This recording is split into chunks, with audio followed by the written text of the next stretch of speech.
Alright, so this video is for any fellow M45 owners, the 0304 body style, that want to mod their factory tape player as an auxiliary input without the need of crazy adapters, expensive, goofy knickknacks, and other such, dare I say, archaic devices.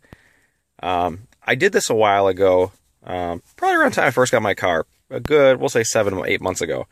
And what it actually is, and what I've done, I've looked for the information again. I couldn't find it online, but I did find it previously, whether it was the VSC forums or the Club Nico forums, I'm not sure.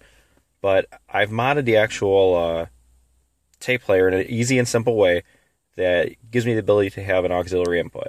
A great big deal when you don't want to be stuck, limited yourself to CDs, or heaven forbid, cassette tapes, because we all know how many cassette tapes we probably all still own. So, without further ado, I've had this modded, like I said, for a while.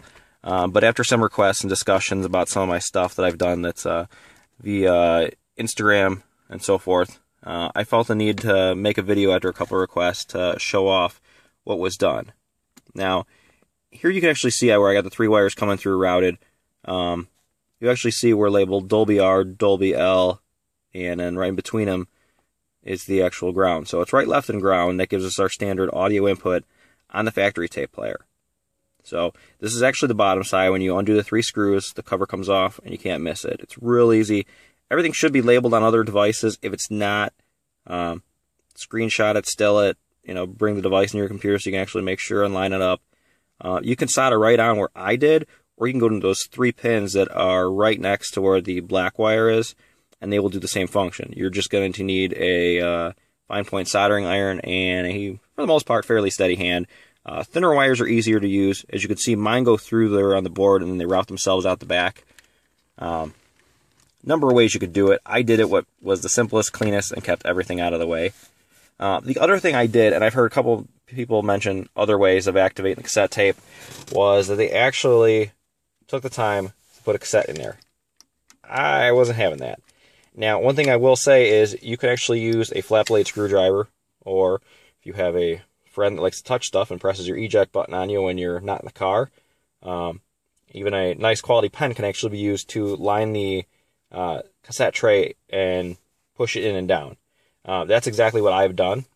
And in fact, I'll show you in a quick second here.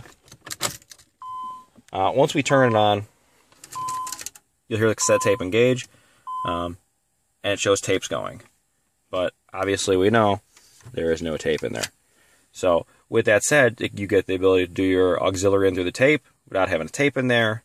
The other thing I've done, and this is on you as far as how much you want to take everything apart or not, or if you want to keep it simple.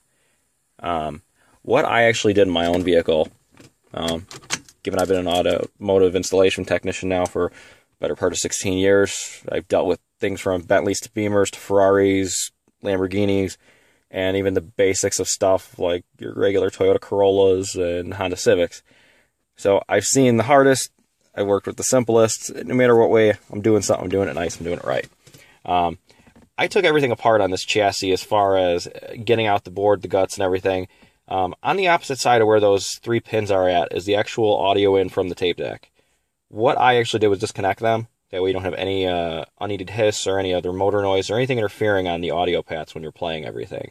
Gives you a nice, good, clean sound, and if, heaven forbid your music stops, it just gets nice and quiet. No extra hiss, no other unneeded noises, or nothing stupid coming through. Now, I would show you everything in function, full form working, but I went one step up, given I've been rocking Samsung devices for quite some time.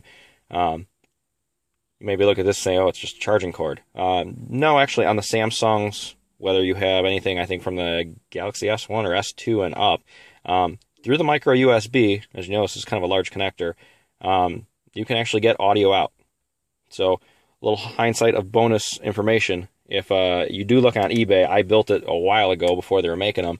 The cords are out there.